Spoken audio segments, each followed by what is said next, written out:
વડોદરા શહેરમાં બનતા વાહન ચોરીના ગુનાઓ અટકાવવાની અને વાહન ચોરીના બનેલ અનડિટેક્ટ ગુનાઓ ડિટેક્ટ કરવાની પોલીસને સૂચના આપવામાં આવી છે.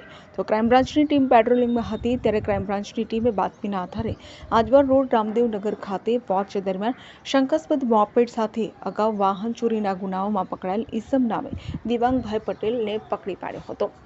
તેની પાસે મોપેડના પેપર્સ ન હતા અને મોપેડની માલિકી બાબતે કોઈ સચોટ માહિતી નહીં આપતા ક્રાઇમ બ્રાન્ચે તેની સઘન પૂછપરછ તપાસ કરી હતી. ત્યારે તેને પોતાના આર્થિક ફાયદા માટે 6 દિવસ પહેલા આજવા રોડના શિવાંજલિ ફ્લેટ પાસેથી સદર ઈસમ પાસેથી મોપેડની ચોરી કરી હોવાની કબૂલાત કરી હતી. ક્રાઇમ બ્રાન્ચે દિવાંગ પટેલની ધરપકડ કરી વધુ કાર્યવાહી હાથ ધરી છે. Bureau report Vadodara. સમાચારોના સતત અપડેટ મેળવવા માટે અમારી ચેનલને સબસ્ક્રાઇબ કરો અને જોડાયેલા રહો ફેસબુક, ઇન્સ્ટાગ્રામ અને ટ્વિટર પર.